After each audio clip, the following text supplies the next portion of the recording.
The 48 Laws of Power by Robert Greene is one of my top 10 favorite books. I love this book because it helps you understand the rules of power. It even says it. You can't escape the game.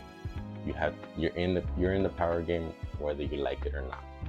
So you could get caught lacking and not read the book, or use it as a guide.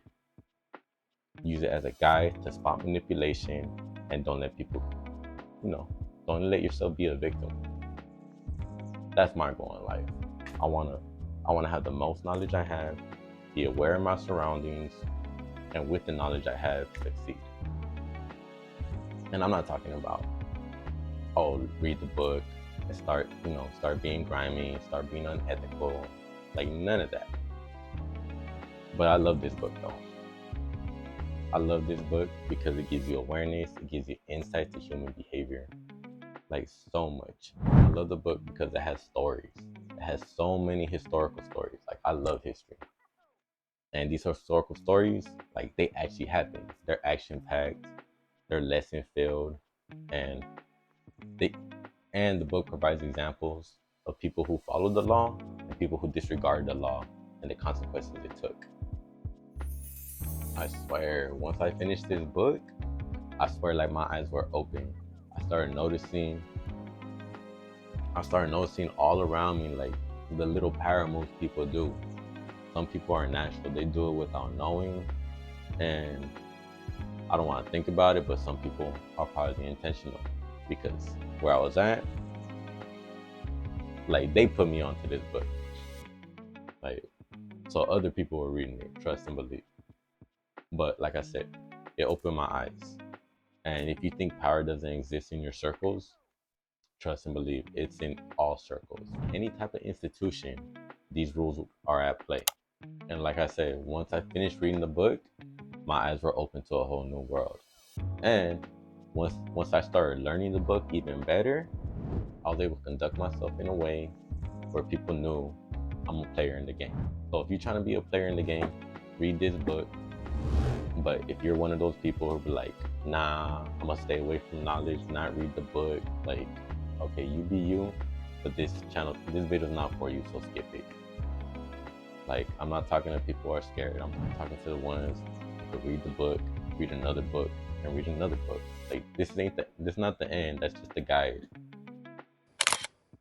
Like, so yeah, read the book, learn the rules, and I'm telling, like I said, it's not about manipulation. It's about human behavior.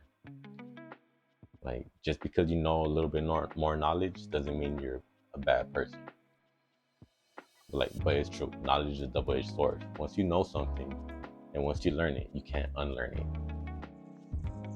And once your eyes are open, you can try to close them, but you saw what you saw.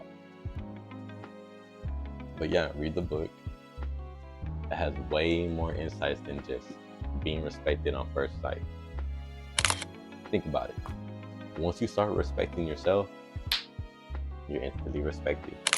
So, back to the title of this video, how to gain respect instantly.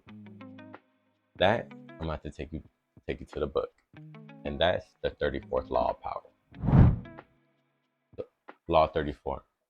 Be royal in your own fashion. Act like a king to be treated like one. To me, well, the book provides so many examples. But in a sense, once you start respecting yourself, you'll be respected instantly. But if that's too vague, let's get an example from the book. In the book, it talks about Christopher Columbus.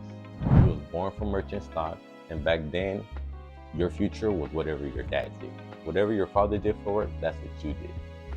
So pretty much, he was destined to be a merchant, cheese merchant at that. But it tells a story of Christopher Columbus donning the name Count Colombo and going to the King of Spain. Going to the King of Spain and asking him for a ship, man, and all the necessities and resources to take it to find a new world. He had no experience sailing. He had no experience managing men or leading. He didn't even know how to look at the stars to navigate a ship. But here's the thing. Columbus understood. Since he asked for the moon, he just raised his level. Of course, the king said no. The king of Spain said no. But that didn't deter him. The lesson Columbus learned when he was walking out is like the king didn't laugh at him, didn't dismiss him. He just said no. Like the king treated him like an equal, like he was capable of it. So shoot for the moon.